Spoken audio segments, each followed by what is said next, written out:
رسول بخش رئیس صاحب، داخلی محاذ پر انتشار کے ساتھ ہم آگے کیسے پیش رفت کر سکتے ہیں؟ دیکھیں، میں سمجھتا ہوں کہ داخلی انتشار عوام میں تو نہیں ہے. اگر ہے انتشار تو یہ ہمارے سیاسی جماعتوں میں ہے. ایگزیکٹلی. جو آپ نے دیکھا قومی اسمبلی کی تقاریر میں آپ نے دیکھا، یہ اگر ان کے درمیان میں ایک سیاسی لڑائی بڑے عرصے سے جا رہی ہے تو عوام تو اس سے نالا ہے. اصل بات تو ان کی ہے جو اقتدار میں رہے ہیں، یا آج ہیں یا ماضی میں تھے. اب یہ دیکھ لیں کہ بلوچستان میں جو اس وقت حکومت ہے یہ پاکستان پیپلز پارٹی کی حکومت ہے. کہاں سے پاکستان پیپلز پارٹی آ گئی اور کیسے ان کی حکومت وہاں پہ بن گئی؟ یہ جو عوام بیٹھے ہوئے ہیں بلوچستان کے، یہ لوگ جو کسی وقت اگر فیصلہ کریں 50-55 لوگ کہ وہ مسلم لیگ نون کے ساتھ ہیں، مسلم لیگ نون کی حکومت بن جاتی ہے. وہ فیصلہ کریں کہ تحریک انصاف کے ساتھ، وہ تحریک انصاف کی بن جاتی ہے. یا کہیں کہ پیپلز پارٹی کے ساتھ تو پیپلز پارٹی کی بن جاتی ہے. تو یہ ذمہ داری پاکستان پیپلز پارٹی نے قومی اسمبلی میں اٹھائی ہے کہ یہ ہماری حکومت ہے، ہماری حکومت کی ناکامی ہے. کیا وزیر اعلیٰ جو آج بھی پریس کانفرنس میں تشریف لائے اور باتیں کر رہے تھے، انہیں اپنی ذمہ داری کیا قبول کی؟ ایشو انتشار کا نہیں ہے، ایشو نااہلیت کا ہے. اچھا. غیر اہلیت کا. یہ اہل لوگ نہیں ہیں، نااہل ہیں. ہماری وفاقی حکومت میں وزیر اعظم صاحب یہ فرما رہے ہیں کہ جی ہمیں آل پارٹیز کانفرنس کرانی چاہیے. کیا مطلب ہے اس کا؟ جب پارلیمان آپ کے پاس موجود ہے تو پارلیمان کے فورم کو کیوں نہیں آپ استعمال کرتے؟ وہ آپ کو ملا تھا، آپ نے چند گھنٹے میں ادھر ادھر تکرار ایک دوسرے کے خلاف کیچڑ اچھال کے ختم کر دی. اور بلاول زرداری بھٹو صاحب کہتے ہیں کہ ہمیں نیشنل الیکشن پلان 2 لینا چاہیے. پہلے بات کرنی چاہیے کہ جن 14 اصولوں پر، نکات پر ایک قومی ہم آہنگی ہوئی، اس میں جو ماضی میں حکومتیں رہی ہیں اور موجودہ حکومت سمیت انہوں نے کتنا کے اوپر عمل کیا ہے، کتنا کے اوپر نہیں کیا. مدرسوں کے رجسٹریشن کا ایشو تھا اس کے اندر، یا نہ ہوتا، اس میں سب نے اتفاق کیا، اس میں مذہبی جماعتیں بھی موجود تھیں. کتنوں نے آج تک رجسٹریشن کرائی ہے؟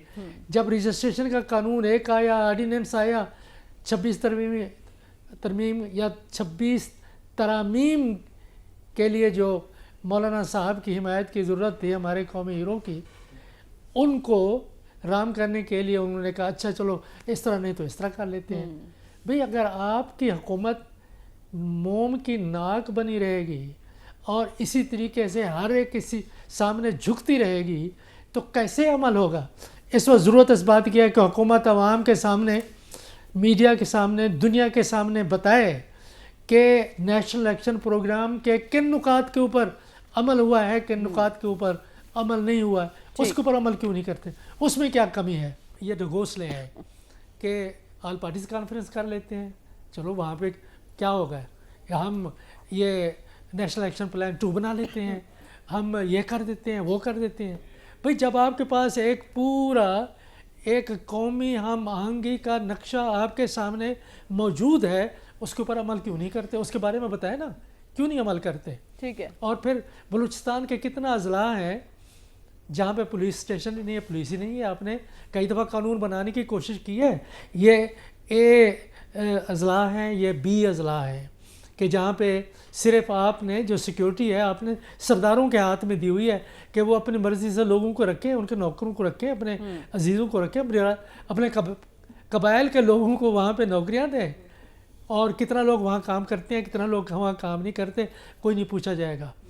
کہ یہ بلوچستان کا مسئلہ وہی ہے جو تاریخ میں افغانستان کا مسئلہ رہا ہے. ٹھیک ہے. وہ یہ ہے کہ ریاست کو اپنے قدم نہیں جمانے دینا. فوری طور پر حل تلاش کرنے کی ضرورت ہے. رسول بخش رئیس صاحب، اس کے ساتھ ساتھ یہ کہا گیا کہ یہ واقعہ جو ہوا ہے گیم کے رولز تبدیل کر دیے ہیں اس نے، اور یہ گیمز کے رولز جو تبدیل ہوئے ہیں اس میں کس حد تک مثبت پیش رفت آپ کو نظر آ رہی ہے؟ ابھی تو دیکھیں گے کہ کون سے رولز ہیں جو تبدیل ہوئے ہیں اور اس کے بعد ریاست کا رسپانس کیا ہوگا. حکومت اور ریاست اگر علیحدہ علیحدہ سے کام کریں، اور ریاست سے مراد ہم آج کچھ اور لیتے ہیں، لیکن ریاست دنیا میں جو تصور ہے ریاست کا سمجھا جاتا ہے، حکومت اس کا حصہ ہے. حکومت ریاست کے خوابوں کی، مقاصد کی تعبیر ہوتی ہے. اس کا ایک عملی چہرہ ہوتا ہے، ہاتھ ہوتا ہے، اس سے حکومت اپنا اظہار کرتی ہے.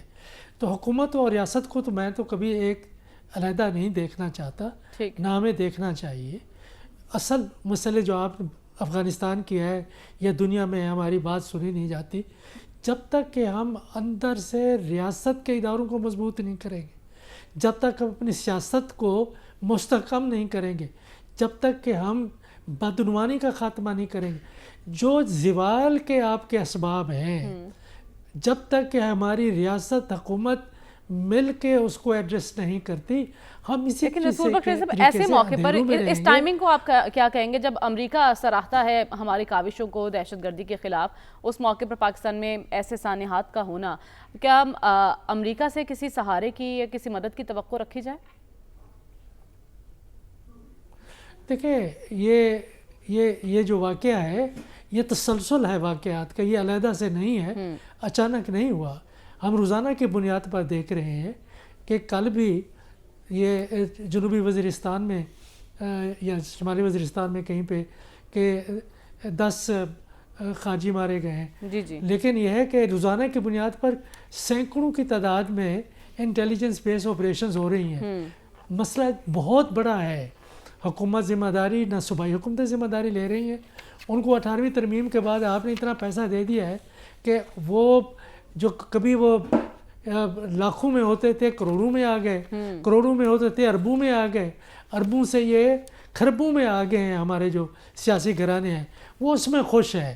باقی لوگوں کو ادھر ادھر کی باتیں بس کی ٹرک کی بتی دکھا دیتے ہیں.